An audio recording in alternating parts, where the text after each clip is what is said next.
Nanti hadilah ulama-ulama yang hanya mengerti syariat. Jadi sebelum kita mulai ini, briefing bacaannya dulu biar tidak salah paham.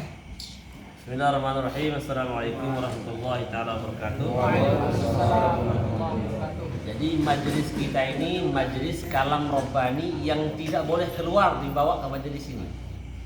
Yang mana pembahasannya tidak boleh keluar dari majelis ini, karena kalau keluar nanti orang salah paham. Karena kenapa bisa salah paham? Karena dia tidak duduk dalam majelis. Karena kita bukan ngaji ilmu, kita bukan ngaji pengetahuan, ngaji fikih, tapi kita ngaji rasa dan ngaji amal. Ngaji rasa dan ngaji amal. Karena kita ingin menjadi masyhur di alam malakut, sebagaimana yang kita sebut kemarin.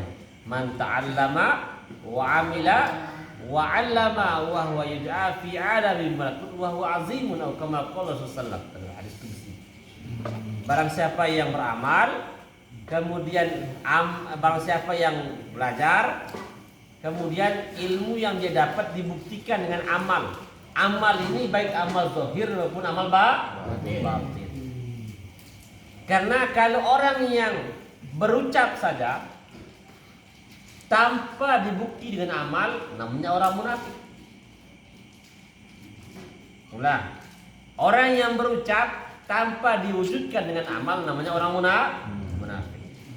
Kemudian orang yang berucap kemudian dia amal, itu baru namanya orang beriman. Tapi dia tidak berucap, dia tidak amal, namanya orang kafir.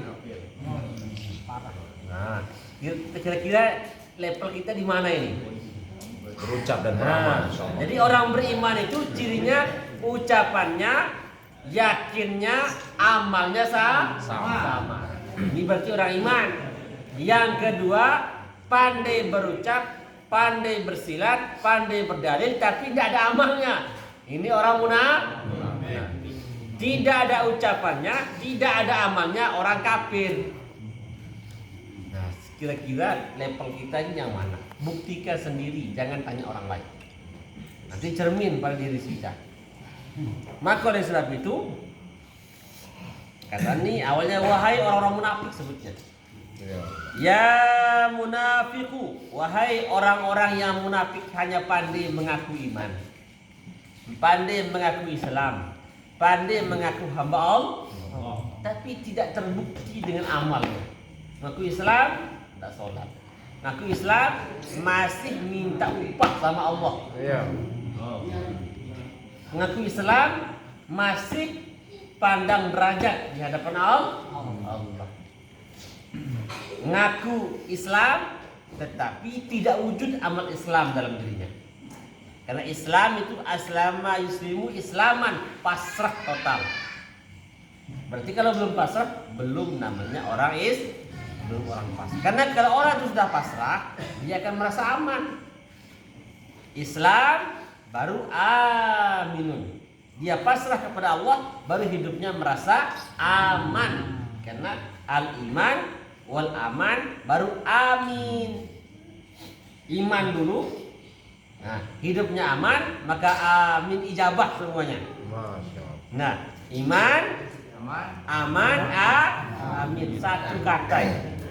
Orang yang tidak beriman hidupnya pasti tidak aman. Karena orang yang tidak aman hidupnya, semua wujudnya tidak akan pernah sempurna. Mau ini tidak bisa, karena tidak nyaman hidupnya. Sholatnya tidak beres semua, dan karena dia dalam keadaan tertekan dan selalu merasa takut. Nah sekarang kita ini di mana ini? Karena kalau tidak, kita sekarang akan bertemu zaman yang ditakuti oleh semua para nabi. Dan zamannya zaman sekarang. Semua para nabi dari Nabi Adam sampai baginda Rasulullah takut bertemu zaman sekarang ini. Kenapa? We are the last ummah from the last prophet. Kita lah umat terakhir di nabi yang terakhir. Sehingga saking susahnya orang taat dari zaman, Rasulullah mengatakan saya marah. Man tamassaka bisunnati inda fasadi ummati fahu ajru mi'ata syahidi. Siapa saja yang bisa taat, pegang teguh ini agama, zahir batin, ketika fasad ini artinya semua orang tak mau amal, maka mereka itu satu orang sebanding 100 sahabat. Satu orang taat di akhir zaman sebanding dengan 100 sahabat. Kenapa? Sahabat itu wajar Pak Iman, wajar, tidak perlu heboh-heboh. Kenapa? Dia menyaksikan wahyu turun, setelah langsung menyaksikan mukjizat Rasulullah, menyaksikan malaikat Jibril. Wajar dia iman. Kita jauh, mau apa-apa sahabat langsung ketemu Rasulullah. Ya Rasulullah, kami ada masalah. Anda ada masalah, lari ke siapa? Ada lari ke dukun, ada lari ke uskun, ustadz dukun. Ini ada uskunnya, ustadz tapi dukun. Ada yang lari ke kuburan, ada yang lari ke pohon keramat. Painan. Allah, ada yang lari ke Painan. Kenapa? Karena dia tidak ada tempat bersandarnya, alias batinnya syirik. Tanya batin kita, apakah setiap kita ada masalah dalam hidup langsung lari kepada Allah atau ingat makhluk dulu? Dari mana ceknya Pak? Allah adakan ujian harian. Ini sebelum ada ujian sakratul maut, Allah tes dulu iman apa anda. Maka Allah datangkan terbiah lapar.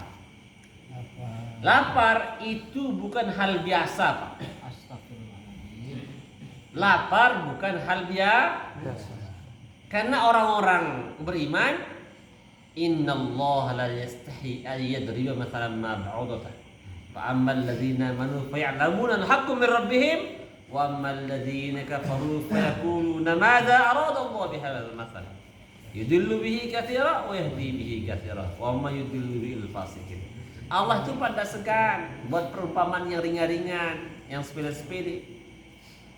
Akan tetapi orang beriman, sekecil apapun masalah di dunia ini, dia mengatakan, oh ini adalah dari Allah. Ini dari Allah. Walaupun terpandak sedui, walaupun kempirin, oh ini dari Allah. Tapi orang kafir mati, duit itu memot letih. Dia pasti ngomong kotor, dia kan pasti melemparkan kesalahan ke yang lain. Mada aradallah, kenapa begini? Kenapa? Tapi orang beriman, ya'lamuna haqqan min rabbihim. Dia yakin. Ya'lamun di sini bukan mengetahui tapi meyakini. Namanya dalam kitab Al-I'rad itu af'alul qulub. Bagian dari af'alul muqarrabah. Itu ya'lamuna, mereka meyakini hal ini datang daripada Allah Subhanahu wa taala. Begitu juga Bapak itu selamat apa enggak besok setelah maut? Gampang ceknya Pak. Ketika Anda lapar ingat siapa? Mau masih ingat nasi, dia Imam Selamat. Iya. Perkara yang ringan saja lupa sama Allah, apalagi perkara yang berat. Karena orang itu lebih gampang tergelincir dengan kerikil daripada batu besar. Cuma orang buta yang nabrak batu besar Pak. Tapi orang yang bisa melihat akan tergelincir dengan hal-hal kecil. Ketika kita meyakin lapar datang daripada Allah, maka ketika lapar Allah dulu diingat, ya Allah, Engkau datangkan makhluk yang namanya lapar. Engkau yang paham cara menyelesaikannya. Maka Allah datangkan makanan dari arah Allah sendiri, dan itu pasti sesuai selera kita. Pasti sesuai. Kenapa? Walakum fiha ma tashtahi anfusukum. Allah akan berikan kamu apa yang kamu mau. Ini janji Allah. Tetapi ketika kita melihat makanan datang dari makhluk, tidak ada makan, pasti kita marah. Kamu perempuan, kerjamu apa saja? Tidak tahu suami ini capek kerja. Marah dia. Udah tidak dapat makan, marah lagi. Istri ngambek.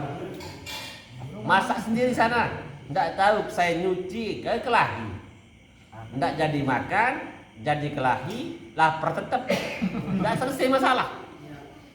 Terus dia pergi beli sendiri, nambah modal lagi, ternyata tempat beli habis lagi. Tapi seandainya dia mengatakan, ya Allah, Engkau yang mendatangkan makhluk yang namanya Engkau yang lebih paham cara menyelesaikannya. Nanti Allah akan kirimkan keajaiban. Anna laki hadza wa min indillah, datang daripada Allah. Yarzuqu man yasha' bighairi hisab, yang memberikan rezeki dari arah yang tidak disangka. Maka orang yang paham Allah Subhanahu wa taala, jadi al-alim al-adatu, bagi orang alim itu semua kebiasaan bahwa ibadah menjadi ibadah. Wal ghafil al-ibadatul adab. Sedangkan orang lalai kepada Allah, walaupun itu ibadah, dianggap rutinitas biasa. Kami yang sembahyang mulai waktu. Karena orang sholat, ikut dia sholat. Karena orang ngaji, ikut dia ngaji. Disemel, lima irab, mesak ngaji. Maka ngajinya itu musyrik. Masih karena wal iyadzubil. Kenapa? Karena kita semua ini pasti akan mati, Pak. Dengan ujian yang kecil saja kita belum selamat. Ujianlah bagaimana ujian meninggalkan dunia. Ujian meninggalkan dunia. Ketika dalam kitab Baqatul Akhbar, pada saat manusia sangat lapar, sangat haus, kemudian dinikin air sama iblis. Ayo bilang, tidak ada itu Allah, yang ada itu adalah sesuatu material yang disebabkan asbab akibat. Katakan Isa itu Tuhan, saya kasih kamu minum. Kalau dia tidak yakin dengan takdir Allah, bahwa ketika datang ajal seseorang maka jatah rezekinya habis, karena dikasih tahu dulu sama malaikat. Sebelum iblis datang, malaikat kasih tahu, ya hai hamba Allah, saya sudah carikan kamu rezeki minum dari ujung timur, ujung barat, sudah habis jatahnya. Dikasih tahu, Pak. Sebelum datang rezeki makanan, wahai hamba Allah, sesudah carikan kamu satu suap nasi seluruh bumi dari ujung timur, ujung barat, jatah kamu sudah habis. Yang ketika rezeki napas, malaikat yang mengatur begini dalam begitu juga. Cuma karena dia imannya tidak ada, datanglah setan. Ibu tidak benar itu. Ini airnya ada buktinya. Saya kasih kamu minum, tapi bilang tidak ada tuh. Kira-kira pada saat itu kita pilih mana, Pak? Mati malaikat. Malaikat katanya kan. Dari dunia saja sudah tidak percaya, berapa kasih ditahu ini ayat Allah, ini firman Allah. Alis Nabi tidak mau amal, kok tiba-tiba harus ketemu langsung percaya malaikat? Logikanya bisa nggak itu, Pak? Tiba-tiba langsung percaya? Dari sekarang saja, karena malaikat itu datang nanti berupa guru kita, tempat-tempat kita belajar. Tidak sih malaikat nanti kayak seperti malaikat. Begitu juga iblis, datang seperti ibu kita, istri kita, anak kita. Dia menyerupakan diri. Mending tentu ini kakak. Di sini ini datang kan, ternyata iblis. Ini air minum berjauhan. Inam bayarnya pukul sekik doang. Milih mucap. Diarak nih. Tuhan itu tidak ada. Iya sudah, yang penting saya dapat minum. Masya Allah. Sama ya kita. Asalkan kamu pilih ini, saya kasih kamu duit 50.000. Betapa banyak yang hilang imannya karena itu. Iya. Gara-gara 50.000 rela meninggalkan orang baik. Ini soalnya enggak nih? Soalnya. Apalagi besok waktu sakratul maut. Jadi betapa banyak orang yang mati kafir, Pak. Na'udzubillah, summa na'udzubillah. Inilah yang kita akan pertahankan, Pak. Kalau kita tidak siap, maka walaupun Anda sholat, tapi sholat Anda tidak diterima Allah. Karena innamal a'malu bil khawatim. Nilai amal itu nanti di ujungnya. sama kayak ujian nasional.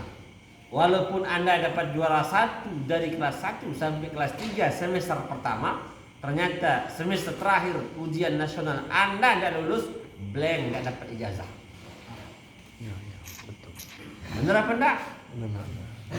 Maka oleh itu cuman nanti sejarah rajin saya belajar waktu ujian terakhir. Ya enggak naik kelas juga.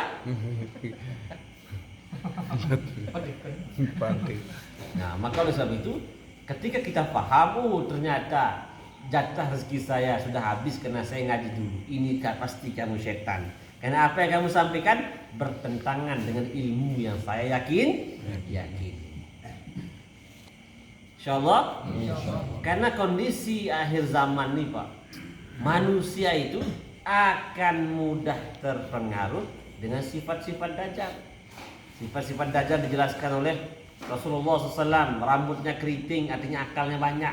Bagaimana caranya supaya manusia terperangkap? Terus matanya buta sebelah, artinya hanya memikirkan materialistis, kepentingan dunia. Yang penting kepeng, dia yang peduli. Semeton, garang. Yang penting mau kepeng. Inaan, tuntut. Karena tadi ini datang saling tuntut sama saudara warisan gara-gara uang dan warisan. Tidak peduli. Yang penting saya dapat uang. Putus silaturahmi tidak masalah. Putus hubungan keluarga tidak masalah. Hanya mementingkan dunia material. Inilah sifat-sifat pengikut dajjal. Kemudian jelas di keningnya kafaro alias kafir. Artinya amalan-amalannya itu tidak sesuai sunnah. Kalau tidak sunnah berarti amalan siapa? Amalan setan Nasrani Yahudi. La tattabi'anna man qablakum. Kalian nanti akan mengikuti amal-amalan sebelum kalian. Shibron bi shibrin, sejengkal demi sejengkal, zira'an bi zira'in, sehasta demi hasta, hatta fi juhri dhab, sampai orang-orang kafir itu masuk lubang buaya, lubang biawak, kalian ikut semua. Sekarang orang Islam, anak muda kita ini cara bicaranya ikut siapa? Ikut Nabi atau ikut artis Korea yang tidak percaya Tuhan? Gayanya nggak ikut artis Korea. Nah, kemudian anak muda kita sekarang ngepennya ini sama ulama, sama amalan sunnah, atau ngepennya orang-orang yang tidak percaya Tuhan. Terus yang diucapkan oleh generasi kita ini apakah firman Allah, sabda Nabi, atau lagu-lagu yang memuja setan? Kamu nanya. Masya Allah, la ilaha illallah. Inilah yang harus kita risaukan. Berarti kalau terjebak dalam suasana dajjal ini tidak bisa diterima taubat. Karena dia ada mau taubat. Orang yang membuat amal agama, amal sunnah dianggap ketinggalan zaman. Karena Nabi sudah jelaskan, Nah, ya Allah. innallaha yub'asu ala hadhil ummah ala mi'ati ra'si sanah man yujaddidu dinaha. Hadis riwayat dalam syarah tafsir Jalalain As-Sawi. Di situ dijelaskan Allah akan membangkitkan setiap 100 tahun orang yang memperbaharui agamanya. Dan semua ulama sepakat umur umat Islam tidak akan lebih dari 1.500 tahun. Sekarang tahun 1000 berapa sudah ini? Hah? Ditambah 10 tahun sebelum Hijri. Berapa jadinya? 46 jadi. Nah, makanya sekarang orang mengatakan Dajjal belum datang, padahal Dajjal nampak di mata kita, Pak. Karena ciri-ciri itu sudah jelas, dan kedatangan Al-Mahdi itu diberitahu langsung oleh Rasulullah. Ubasyirukum bil Mahdi. Aku beritakan kalian kedatangan Al-Mahdi itu. Ala ikhtilafin minan nas, banyak orang berselisih. Banyak enggak orang berselisih sekarang? Banyak. Terus wazalazil, gempa tidak pernah berhenti. Terus beruntutan hampir tiap hari. Udah terjadi itu belum? Sedang. Berarti kejadian Al-Bait Al-Mahdi sudah dalam proses. Cuma sekarang, apakah kita ini mampu nggak mengenal Al-Mahdi? Kalau ingin kenal Al-Mahdi, sesuaikan sinyal amalnya. Kalau bapak ndak amalnya sama, berarti anda akan memusuhi Al-Mahdi. Karena nanti Al-Mahdi akan menghidupkan sunnah 24 jam. Sedangkan ketika amal kita tidak sesuai sunnah, pasti mencela pak. Tak suka sama dia tu. Tidak suka. Kenapa? Kita tidak nyambung. Orang yang amalnya kerjaannya petani tidak akan nyambung dengan juragan sapi. Tidak level, tidak nyambung pembicaranya. Makanya kalau pikir kita, risau kita, pembicaraan kita tidak sesuai dengan sunnah Nabi, nanti khawatirnya akan memusuhi Al-Mahdi. Na'udzubillah. Makanya kita belajar. Mengenal Al-Mahdi itu bukan dengan ilmu pak. Mengenal Al-Mahdi bukan dengan ilmu, tapi dengan rasa. Rasa. Kenapa? Walaupun kita tidak kenal dia, tapi ruhani kita sama, tetap kita akan betah duduk sama dia. Coba buktikan ketika kita ketemu dengan teman-teman jemaah yang dari luar, tidak tahu namanya, langsung berpelukan. Kenapa? Ruhaniat kita sama. Coba tanya kita, tidak pernah naik masjid, tidak pernah apa, pernah nggak kita ngobrol sama mereka? Pernah nggak duduk bareng? Jangan tetangga, saudara kandung. Nyambung. Nah, itu sebagai tanda bukti. Walaupun kita kenal dia, bahwa yang menyelamatkan kita besok ini bukan hanya sekedar ilmu kita, hafal Quran, hafal hadis, tidak. Tapi rohaniat kita nyambung apa tidak? Inilah yang kita pelajari pak, dengan wirid-wirid akhir zaman. Ini kita ngaji ini untuk membuka kesadaran. Tapi walaupun ngaji, tapi tidak buat amalan, tidak bisa. Pasti besok protes. Karena muzakarah kita tidak sampai tembus ke hati, karena hatinya didinding dengan dinding-dinding nafsu. Dan akan betah hadir ngaji. Besok berhenti dia. Makanya tidak usah paksain orang ngaji. Karena berarti tidak dipilih Allah. Karena oleh sebab itu yang berjamaah Allah Subhanahu wa taala, sekarang ini kita betul-betul dalam ujung-ujung terakhir yang ditakuti oleh semua para nabi. Makanya perkuat batinnya ini. Wirid pagi petang diperkuat, tasbihat, salawat, terutama wirid hauqalah la haula wala quwwata illa billah. Barang siapa yang mampu jaga 5 amalan ini, dipastikan pasti selamat. Pasti selamat. Pertama, setiap memulai sesuatu awali dengan bismillah. Karena kullu syai'in dzibarin la yubda'u bi bismillah faqad abta wal abtar. Kemudian selesai sesuatu alham.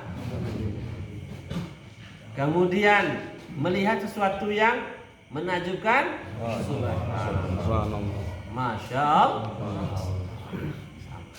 Kemudian melakukan sesuatu yang belum pasti, insya Allah. Bertemu dengan sesuatu yang tidak kita suka, la haula wala quwwata illa billah. Kalau ini menjadi keadaan kita, berarti Anda salah satu yang pasti selamat. Karena itu ciri-ciri Islam. Bukan bertemu sesuatu yang tidak disuka lalu merumun. Ternyata kanduknya kurang pedas, ngerumun. Nah, berarti Anda sudah tercoreng dari amal Islam di saat itu. Kemudian dia waktu pulang ternyata tidak ada makanan, ngerumun, tercoreng. Kan besok ditimbang nih Pak. Ditimbang amal kita, ditimbang mana amalnya mirip Islam, mana amalnya mirip kafir. Kalau ditimbang mana lebih berat? Makanya tidak perlu hisab sama malaikat deh. Hisab diri saja hari ini mana saya ini. Mana lebih banyak? Hisab diri aja, tidak usah dihisab malaikat. Oh, berarti hari ini saya begini. Hari ini banyak. Hari ini saya begini. Wajar saya susah.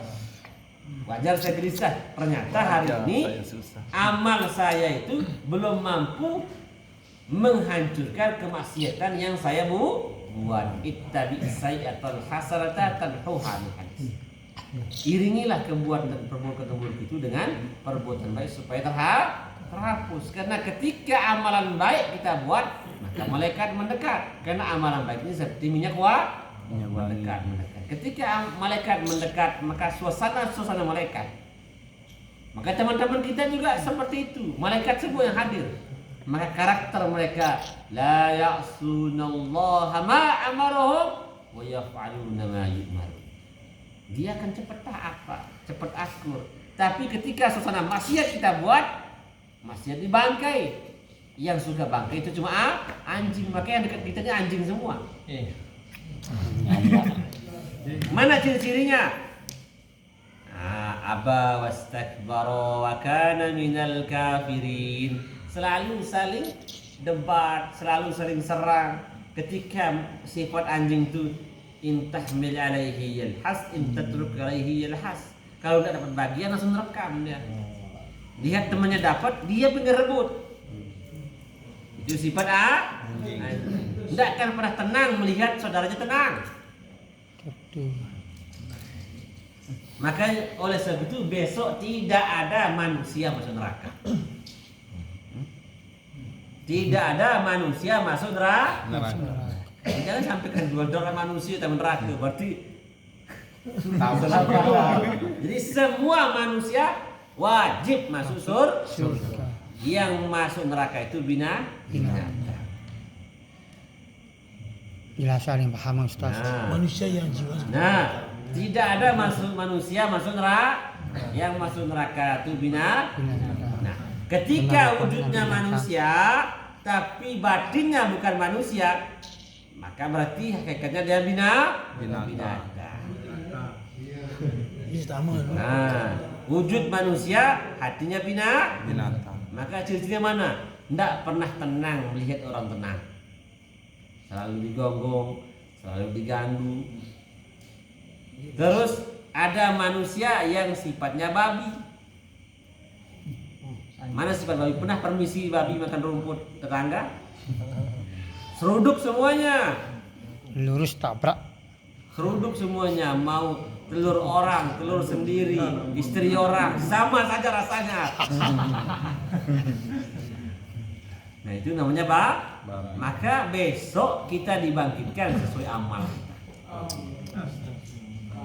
Besok kita dibangkitkan sesuai amal. Dan nama kita sesuai amalnya. Tidak usah jauh-jauh. Di dunia sekarang gelar seseorang tergantung pekerja. Orang ke sawah namanya apa? Petani. Orang ke kantor namanya pegawai. Orang ke sekolah namanya pelajar. Guru. Orang yang ke proyek namanya buruh, tukang. Nah, ketika diumumkan di masjid, para ibu-ibu yang biasa buruh tembakau silahkan datang daftar untuk dapatkan subsidi. Kira-kira pegawai datang enggak? Ya. Begitu pun besok di akhirat. Ya ayyuhal jawan udkhulul jannah, wahai orang yang suka bersedekah masuk surga. Yang suka sedekah aja yang masuk, yang enggak sedekah enggak masuk. Ya ahlul royan, wahai orang yang suka puasa masuk. Puasa saja masuk, yang enggak suka puasa enggak masuk. Ya ahlul jihad, wahai orang yang suka dakwah, suka jihad masuk surga. Masuk. Berarti yang enggak suka dakwah dan jihad enggak masuk. Karena dari dunia sudah orang dipanggil sesuai nama pekerjaan. Paham kira-kira ini? Paham. Iya kan, ketika orang dapat bantuan diumumkan bagi para buruh tani silahkan datang untuk mendapatkan subsidi beras. Berarti yang di sana pegawai tidak masuk, honorer tidak masuk. Tidak datang dia. Oh tidak datang, bukan nama saya dipanggil. Tapi diumumkan di pamflet kepada para buruh honorer segera daftarkan UNPTK. Kira-kira buruh tani datang enggak? Enggak. Hanya guru saja yang datang. Nah besok ketika mau masuk surga dipanggil sesuai kerjaannya. Lamun ternyata tampil dalam bagian itu, tahu dalam surga. Ini tahu apa dengan dia bagian dia?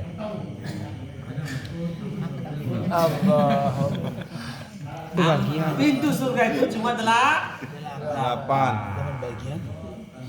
Sana ada pintu ahli sedekah, ahli puasa, ahli ilmu, ahli jihad, kemudian ahli sholat. Anda ahli apa? Nah, bingung kan. Ahli aku jadi baik. Boleh pilih surganya. Mau masuk lewat surga yang terserah. Terserah. Mau masuk lewat ahli sholat, boleh.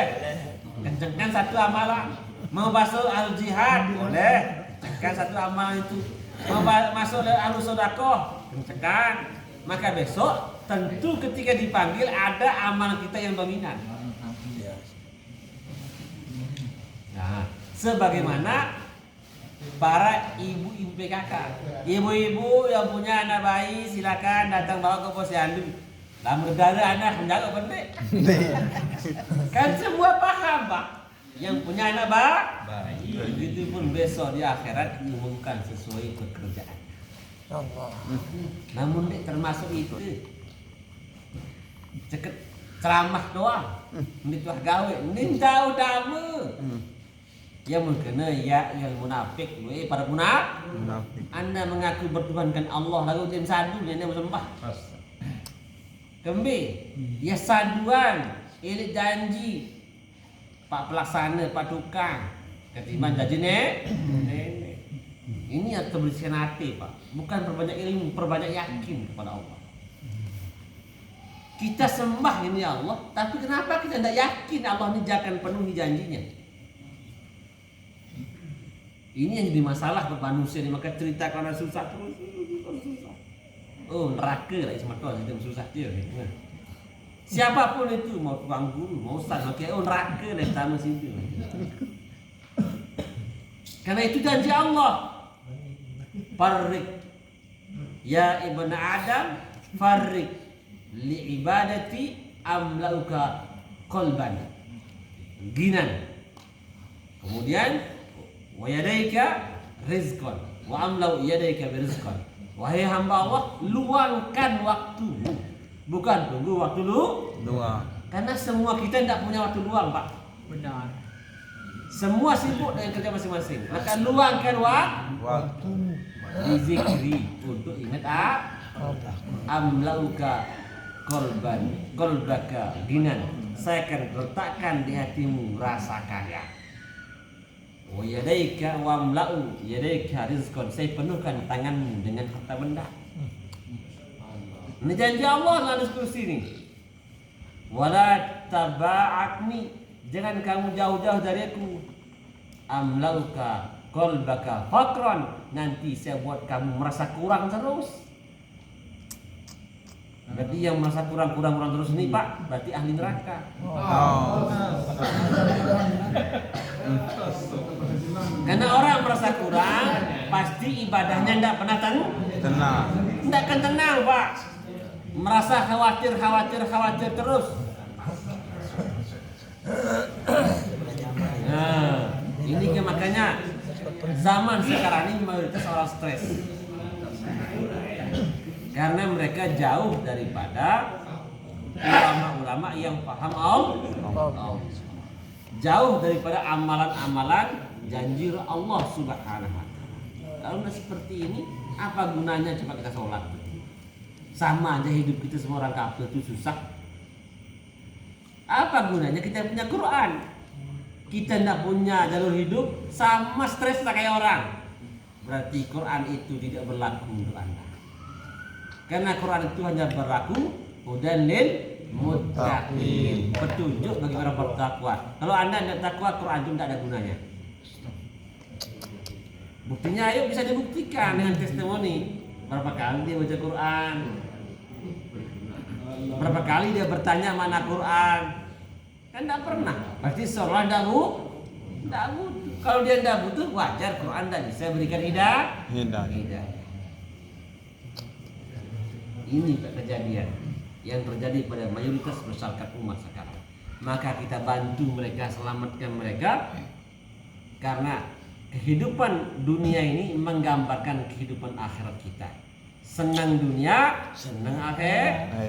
Susah dunia, susah akhirat. Ini gambaran Pak. Dunia mazrohatul akhir. Dunia ini gambaran akhirat kita Pak. Tes nih. Kondisi hati kita itulah kondisi kubur kita. Sering saya ulang-ulang nih. Dalam surah Al-Adiyat tuh, idza bu'thira ma fil qubur wa husila ma fis sudur. Jadi kalau kalian besok dibangkitkan di alam kubur itu, kalau kalian ingin tahu, lihatlah kondisi hati kalian yang di balik dada. Ini Quran. Ya, saya mau tanya jujur nih, orang stres itu tenang nggak sholatnya? Penting sholat. Orang stres itu, orang susah itu tenang nggak zikir wiridnya? Cepat pergi aja, cepat selesai. Kamu ya sembahyang ampuk. Di kelondah susah Sebuah nih. indikasi. Maka Al-Quran menyatakan bahwa la taqrabus salata wa antum sukara. Jangan kamu sholat sedangkan kamu mabuk. Mabuk di sini bukan mabuk khamar tapi mabuk dunia. Kalau mabuk dunia itu tidak pernah tenang Pak, teler terus hidupnya. Pagi susah, siang susah, malam susah. Telernya kayak orang minum merem. Tidak tenang. Dia sholat tapi entah pikiran kemana. Masya Allah. La ilaha illallah. Ya munafiq. Allah azza wa jalla afdal minka. Allah akan bersihkan bumi ini dari manusia-manusia seperti kamu. Ini Allah akan bersihkan dunia dari manusia-manusia seperti ini. Maka Allah kirim bencana, Allah kirim gempa, tsunami. Allah mau dibersihkan semua itu. Jadi etak-etak doang. Wa yakfika nifaf hatta taktabal ulama wal awliya. Cukuplah munafikmu itu kamu membicarakan ulama di belakang, membicarakan para wali, membicarakan para dai.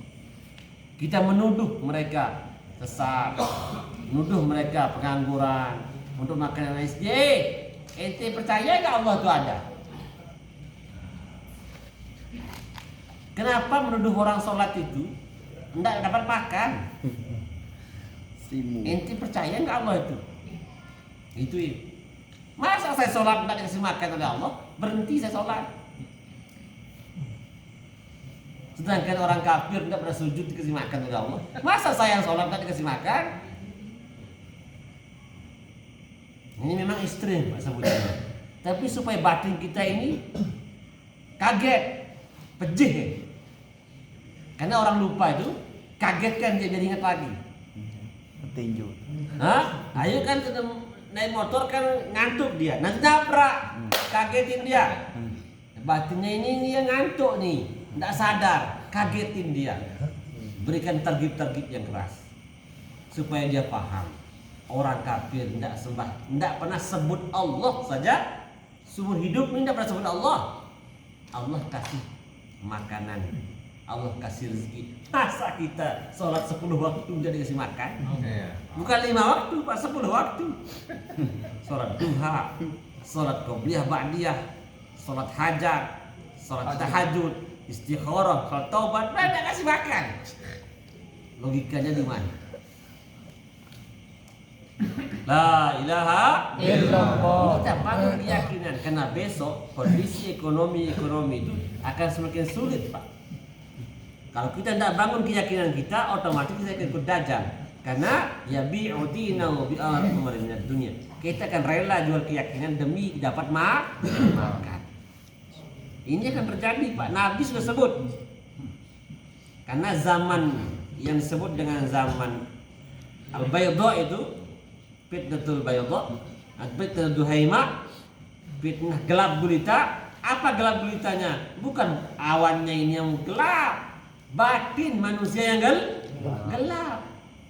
Asbaha mu'minan, sore dia masih amat Islam, wa amsi kafir. Paginya iman, sore udah kafir. Itu pun sebaliknya. Kenapa? Ya bi'u dinahu bi'amri minad dunya.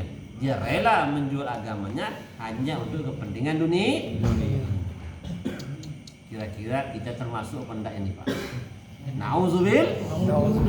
Dan ini akan terjadi kepada umat dan sedang terjadi. Kalau kita tidak siapkan iman, maka kita tidak selamat. Buktinya tidak selamat, kita stres terus, susah terus, gelisah terus. Maka mari kita selamatkan semua umat. Kasih tahu dia, mudzakarah, ajak mereka berpikir supaya kita tidak terjebak dalam suasana fitnah. Anta wa ikhwanuka al-munafiquna mislaka an qaribin ta'kulu didan. Kamu dan teman-temanmu yang munafik itu sebentar lagi akan dimakan dengan ulat-ulat yang dikubur. Pernah tidak kita berpikir, Pak, ketika kita menguburkan saudara kita, pernah nggak berpikir, oh suatu saat saya akan seperti ini? Nah, dari kubur masih keliling. Dengan dapat musibah santai doang, seolah-olah itu tidak akan terjadi pada dirinya. Tidak yakin bahwa dia nanti, besok, lusa bahwa dia akan dimakamkan seperti mempermi nasib di waktu dia mikir karena menu. Kira-kira mau mati aku lemaru marah dia berbiak nasib, ya Allah. Kira-kira wah mikir Pak karena menu waktu berkuburan. Wah. Kakak lili Arya. Allah. Berarti kita tidak yakin kita akan mati. Wah, tangga sampi takut dengan batur negoro. Apa daripada sampi itu? Innalillah. Hah? Sampi dia takut dengan batur mati negoro untuk korban. Ini terjamak kan sematot dengan semakan tegorok si malaikat mau mati terkubur tuh. Lalu senjung kan? Berarti sampi bukan siap teman tuh. Bukan jasadnya tapi batin. Kita tidak pernah berpikir, ya Allah, hati kita tidak peka, jasad kita tidak peka, telinga tidak peka bahwa sebentar lagi saya akan seperti ini dan nasib saya bagaimana, kita tidak tahu. Sedangkan Sayyidina Utsman bin Affan ketika lewat kuburan langsung pingsan. Kenapa? Karena kubur ini permulaan alam akhir. Yang selamat kubur, selamat selama-lamanya. Sengsara dikubur, sengsara selama-lama. Kalau kita dikubur, Pak, ketawa-tawa, emas sempat terus belang, malah. Cewek raus baru. Nah, berarti kita ini pada marah sampi. Jadi taziah sampi. Ndai ase batu mendegorok si malaikat maut jeduk enggaknya. Darak beru masih yatim berempi nasib aku barek. Kita kan giliran doang nih. Enggak ada beda sampai korban kita ini. Cuma tunggu giliran. Bukan cabut lot. Mimpi yang baik si malaikat maut sembelih. Iya. Betul apa enggak? Bisa besok, bisa lusa, bisa sebulan lagi, bisa pulangnya kita dari sini. Mudahan di. Allah, la ilaha illallah. Maka ini hati kita ini perlu ditusuk dengan pedang tauhid supaya kita peka. Ya Allah, sebentar lagi saya akan seperti saudara saya ini. Kira-kira nasib saya seperti apa? Sehingga adalah peringatan batin kita untuk takut melaksanakan maksiat kepada Allah Subhanahu. La falaha liman la yahsunu zanna billahi. Tidak akan pernah selamat orang yang tidak baik sangkanya kepada Allah. Kita ini kan selalu ngomeh, Pak. Tapi yang jelang ngerumun, tapi yang sakit ngerumun, tapi yang berutang senenek ngerumun. Tiga mah kemin mesak orang berutang orang ini. Ini padahal maksud Allah itu ada rahasia yang belum kita tahu. Ya Allah, kami aku doa orang menderita, marah mening. Ini tidak boleh. Berarti dia bersangka kepada Allah. Orang yang bersangka kepada Allah tidak akan selamat selama-lama. Maka oleh sebab itu, apapun keadaan yang sedang kita alami, itulah yang terbaik menurut ilmu Allah untuk kita. Benar ya Allah. Ini sudah yakin. Karena tidak ada orang di dunia ini yang tidak dapat musibah. Tapi cara pandangnya yang berbeda. Orang yang tauhid seperti Quran tadi, dia yakin datang dari Allah dan Allah lebih paham kapasitas saya. Sedangkan wa ammal ladzina kafaru fa yaqulu ma ta'aradallahu bihadza mathalan. Lamun dengan dia yakin jeung nenek kembin gama aku doang, ada sama betul. Mati ditabrak. Kemungkinan mati-mati, baru-baru. Setelah bandu apa musibah marah meni sekan cabut jauh kemin dicoba si nenek si sugih semendak doa ya Allah Akbar asin dua tes si nenek maka kalimat itu kafir Pak. Astagfirullah. Berarti menuduh Allah itu tidak tahu. Betul. Hanya lain seolah-olah Allah tidak tahu kapasitas dia. Berarti tidak meyakini Allah alim hatta. Kan banyak ini kalimat bercanda. Coba tes, nenek langsung coba tes sekali. Berarti dia nantang Allah, dia anggap kalau tidak tahu kapasitas dirinya. Berarti dia lebih hebat dari Allah Subhanahu wa ta'ala. Ini kalimat bercanda, tapi hasilnya keluar daripada iman. Seluruh amalnya batal, istrinya batal, dan tidak boleh rujuk lagi kecuali nikah ulang. Kalau dia tidak nikah ulang, berzina seumur hidup, anaknya anak haram.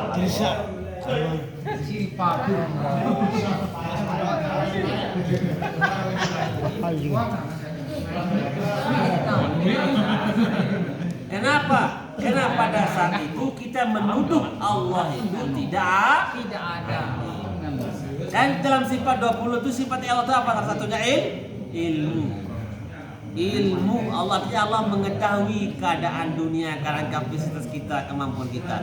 Tapi kita menuduh Allah ini tidak tahu. Aslinya dia memang ketahuan. Nenek itu tes sugih sekali.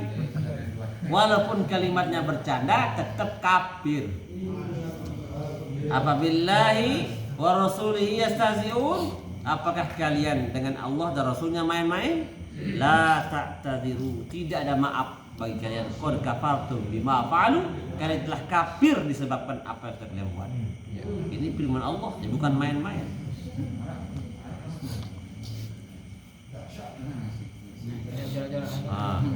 Na'udzubillah. Bukan menakut-nakuti ini, tapi inilah supaya bisa menghujam ke dalam batin bahwa kita bisa bersifat hati-hati.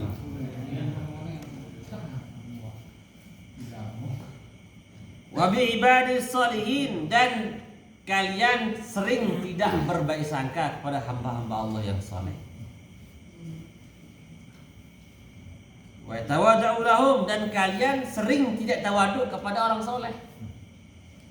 Karena man tawaddu'a liguniyin soleh zahaba sulusu dini. Barang siapa yang tawaduk kepada orang kaya disebabkan kekayaan, walaupun dia ahli soleh, ahli ibadah, agama kita hilang. Tawaduk kepada orang yang kaya yang soleh, agama kita hilang. Bintang tawaduk. Orang kaya yang soleh. Orang kaya yang soleh ini agama kita Hilang. Bagaimana kalau orang kaya yang jahat? Hilang seketika. Nah, tapi tawaduknya kita itu demi untuk dapat Untung. Bintang tuh beli diri. Nah, supaya dia dapat keuntungan. Tapi hormatilah semua orang karena mereka hamba Allah subhanahu. Ini harus kita paham supaya kita selamat dunia akhir. La tatawadda'u lahum, wa hum ru'asa wal umara man anta bil idhafa ilaihim. Dan janganlah kalian tawaduk kepada mereka sedangkan mereka itu pemimpin, umara. Sedangkan kalian itu seperti bertamu kepada mereka. Artinya siap diatur mereka. Awak kanyan. Saulah musuh awak lengin awak kanyan ni sebal sogi. Selalu anu doa harapan. Pihak. Nah, na'udzubillah. Al-Haqq azza wa jalla qad sallama halla war riba ilaihim. Hanya Allah azza wa jalla yang tempat kita boleh tunduk seperti itu. Bihim tamtarus sama wa tambutul ard, karena Allah yang menurunkan hujan dan menumbuhkan tumbuh-tumbuh, bukan mereka. Kullu khalqi ra'iyatuhum, karena seluruh makhluk ini tanggung jawab Allah subhanahu wa ta'ala. Kullu wahidin kal jabal la tuza'zihu wa la tuharriku riyah al-afat wal masaib. Karena setiap keadaan gunung dan semua ini, angin apa semua ini tidak akan bisa mendatangkan musibah. Dia akan mendatangkan kalau sudah diberitahu. Makanya orang ahli tauhid tidak takut nuklir, tidak takut bom, tidak takut apa, karena itu tidak akan terjadi kalau dia tidak dikehendaki Allah. Walaupun datang nuklir tapi tidak meledak, kan sama aja kayak telepon. Kalau Allah mau, tidak perlu nuklir, Pak, nyamuk dikirimkan, demam berdarah mati juga. Kenapa harus takut nuklir, bom, meledak apa semua? Ini nyamuk malaria dikirimkan, game, cikungunya dikirimkan, game. Ngapain harus khawatir bom, nuklir, perang apa semua? Tidak usah berat-berat dikirimkan dari Allah tuh. Nyamuk yang kecil nih kalah sama pantatnya. Makanya tauhid ini harus diperkuat, Pak. Karena semua makhluk ini adalah di atas kendali Allah. Nyamuk itu menggigit kalau diperintah Allah, gunung itu meletus kalau diperintah Allah, angin itu puting beliung kalau diperintah Allah. Bumi itu akan goyang kalau diperintah Allah. Kalau Allah tidak perintah, tidak akan goyang. Jadi gempa. La yataza'zauna min amkanatin tauhidihim. Karena janganlah kalian merasa goyah dari ketetapan tauhid mereka. Tauhid mereka ini tauhidnya alam. Karena semua alam ini tunduk dan perintah Allah Subhanahu. Jangan rubah keyakinanmu seperti itu. Kemudian waridahum an maulahu azza wa jalla, dan pasrahnya alam ini kepada Allah azza wa jalla. Jadi jangan menganggap gempa itu terjadi karena lempengan inilah, lempeng itu hanya sebab akibatnya. Teori. Tapi kenapa Teori. itu terjadi? Kan tidak pernah. Memang itu caranya gempa, tapi tidak bertanya kenapa itu terjadi. Jadi pelajari mualan. Nah, oleh sebab itu ini yang diperkuat nih, perkuat tauhid ya Hilza. Karena semua keadaan di bawah kendali Allah.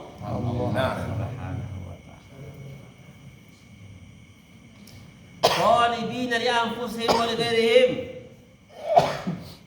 Mereka mencari untuk nafsu mereka dan hanya untuk nafsu orang lain. Sekarang tujuan hidup kita ini apa, Pak? Apakah hanya untuk buat rumah, beli kendaraan, memuaskan nafsu syahwat kita, nafsu perut kita? Terus apa bedanya kita dengan sapi? Hidupnya siang kerja, malam tidur, setelah itu kawin, buat anak, udah situ. Itu kayak sapi kita ini. Hari-hari pergi kerja, malam datang istri, kawin, besok kerja lagi, itu aja. Lupa sama Allah, maka sapi. Tapi kau jalan. Pantas tahu sapi dalam surga?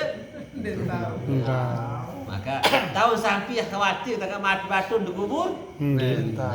Berarti kita ketika kita tidak ada ternyuh batin kita melihat saudara kita, keluarga kita, saudara muslim kita, berarti kita ini hakikatnya sapi. Allahu Akbar. Nah, mengkemi parab nek sampi. Masya Allah. La ilaha illallah. Ini memang kalimat supaya menembus batin, Pak. Tapi jangan dibawa keluar, wahai para sapi, sebut orang jangan. Bahaya. Sapi. Bahaya. Nah, jangan. Tapi ini untuk tarkib bab. Batin. Makanya saya bilang tadi tidak boleh kalimat ini keluar dari majelis karena bisa menimbulkan salah paham. Salah paham. Karena kalau duduk di sini kan dari awal kita runtutannya ada. Iya. Kalau bawa keluar nanti setengah pahamnya orang udah duduk salah paham heboh. Nyala. Tubu ila Allah azza wa jalla wa taziru ilaihi wa tarafu dzunubikum. Cepat kembali kepada Allah. Kembali kepada Allah ini artinya kembali kepada amalan yang digarisi Allah. Bukan kembali kepada Allah itu bingung. Enggak. Kembali kepada amalan yang digariskan oleh Allah Subhanahu wa taala. Cara makan gimana, cara tidur gimana, cara minum gimana, cara menikah gimana, cara datangi istri gimana, cara jalan, cara buang air, semua diajarkan tuh. Jangan diikuti, itu maksudnya kembali kepada Allah. Bukan kembali kepada Allah itu macam-macam dah. Jangan salah paham, terekat apa itu salah paham.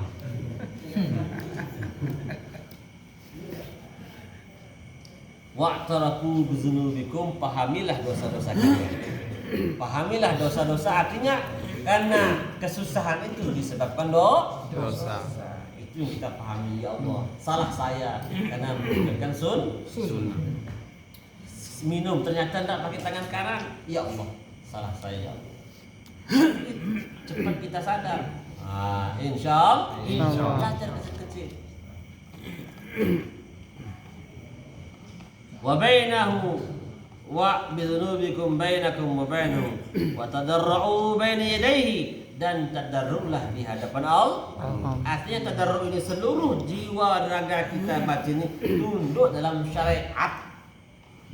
Itu namanya paham hakikat. Tunduk nih karena masing-masing anggota tubuh ada cara tunduknya masing-masing. Yang penting hati tiket nenek, sematol mati, mudah dalam surga. Boleh mati, mudah dalam surga. Tidak bisa, harus anggota jasad. Dan yang masuk neraka surga ini jasad yang ini, bukan jasad yang lain. Ini besok akan kembali karena ini sudah sholat dia, ini udah wudu dia, udah jihad, kembali besok. Minha khalaqnakum, dari tanah aku menciptakan kalian. Wa minha nu'idukum, satu ketika aku akan kembalikan kalian ke tanah. Wa minha nukhrijukum taratan ukhra, satu saat nanti saya akan angkat kalian kembali dari tanah itu. Dan dari ketika diangkat itulah nanti kita masuk surga dengan jasad yang itu. Tetapi kebangkitan jasadnya nanti sesuai dengan amalnya. Berubah operasi plastik jadi dalam kubur tuh. Operasi plastik. Dia jasad yang kan operasi plastik jasad yang sama dan berubah bentuk. Kan bisa itu. Yang mancung jadi pesek, yang pesek jadi mancung, yang putih jadi hitam. Operasi plastik. Nanti dikubur operasi plastik. Dulu bentuk hidungnya begini jadi mancung dia. Nah, ini pendek jadi besar dia. Ini kuasanya Allah. Operasi plastik dalam kubur dengan jasad yang sama. Sehingga hilanglah rupa aslinya. Neraka tidak memakan jasad manusia. Neraka hanya memakan jasad binatang. Karena kita tidak ada rupanya manusia, wajarlah binatang. Neraka tidak menandai kita, dikira menendekakan jadi. Maka kalau manusia tidak akan berani dia, karena jelas neraka mengucapkan dalam hadis kitab Surah Khatir dijelaskan, ya ayyuhal mu'min jusra'atan fa inna nuraka yudhillah. Wahai orang beriman, segeralah kami menyingkir dariku karena cahaya imanmu bisa memadamkan apiku. Neraka, maka balik dan neraka balik Dia takut. Neraka juga panjang nih. Ambil contoh, lalu ceramah di penjara tuku pada sipir. Satu saja. Hah? Iya. Di penjara ada ceramah tuh. Satu si penjara tuh kawas sipir. Tentu ngapa deh ini pas sipir nih. Sipir penjara. Ini tetap kalau penjara bilang jelo. Ini dukung kan? Itu sebuah bukti kalau kita tidak melakukan pelanggaran yang diperintahkan Allah, tidak masalah kita masuk neraka. Buktinya Rasulullah masuk neraka dia. Hah? Rasulullah masuk neraka. Nah, presiden masuk neraka. Masuk penjara, ngecek suasana penjara. Layak apa tidak layak? Nah, itulah ilustrasinya, analoginya seperti itu. Jadi imam masuk neraka tidak masalah. Kenapa? Saya hamba Allah disuruh ngecek neraka siapa yang cocok dikasih revisi. Ya kan? Iya. Menteri Kementerian apa namanya? Hukum dan HAM itu ngecek penjara fungsinya Pak. Layak apa enggak? Dia dapat HAM kemanusiaan apa enggak di penjara itu? Maka masuk penjara terus dia. Apakah dia dihukum enggak? Dapat gaji. Makanya beliau ini daftar Pak masuk penjara. Iya kan? Daftar dia. Daftar masuk penjara. Nah, masuk dia cek dia dengan baju di bahkan kebahagiaan beliau di penjara. Allah. Kalau dia diberhentikan dari kerja kan sedih dia. Maka kebahagiaan orang beriman itu terserah di mana saja. Sama. Betul. Mau di neraka juga sama, di surga juga sama. Kayak nih, asalkan ditugaskan di hotel sama, di penjara juga sama, asal dapat duit. Ini gambaran dunianya ini, biar gampang paham. Jangan kira nek balik taman neraka, kamu takut sama Tuhan.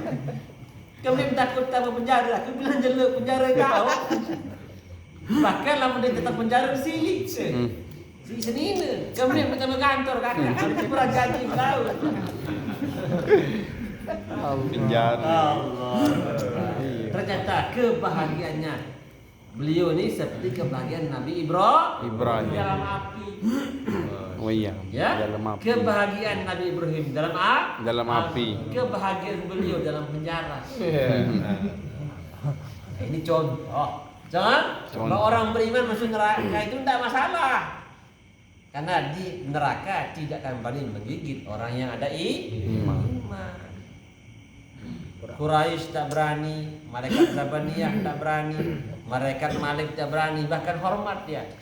Ayo kita ngisi penjara masuk, hormat Pak, silahkan. Itulah malaikat Malik. Yang masuk ini daftar dari surga gitu. Ada kunjungan. Iya kata malaikat Malik. Kiring. Cek kita kanan dan kiri. Oh itu dapat dari situ. Jadi semua gambaran dunia ini menggambarkan akhirat supaya manusia ini akalnya tercapai. Jadi jangan takut masuk neraka. Jangan yang takut masuk neraka itu yang berbuat dosa. Jadi jangan takut nerakanya, dosanya yang ditakut. Jadi jangan takut masuk penjara. Yang takut itu berbuat kriminal, salah dalam aturan negara. Itu yang takut. Kalau masuk penjara tidak masalah. Tapi yang masalah itu adalah apabila kita berbuat salah. Jadi orang jenguk penjara biasa dia. Kan masuk penjara tiap saat. Tapi kalau bermasalah itu ya takut. Begitupun saya tidak takut masuk neraka, yang saya takut itu melanggar perintah Allah. Paham insyaallah? Insyaallah. Mudah-mudahan Allah Subhanahu wa taala memberi kita kepahaman dan ada kekuatan mengamalkan dan menyampaikan. Sebelum kita tutup, kita bacakan Al-Fatihah kepada salah satu keluarga dari saudara kita Haji Amin yang telah meninggal dunia beberapa hari kemarin, ibu bapak beliau. Mudah-mudahan segala amalnya diterima oleh Allah Subhanahu wa taala dan ibadahnya juga makbul dan kesalahannya dimaafkan, dan seluruh adik keluarga kita juga mudah-mudahan yang sudah meninggal diterima oleh Allah Subhanahu wa taala. Surga yang terhormat di hadapan Allah. Dan yang masih hidup mudah-mudahan diberikan kesehatan, yang sakit mudah-mudahan disembuhkan, yang punya hajat mudah-mudahan makbul. Bismillahirrahmanirrahim. Bismillah.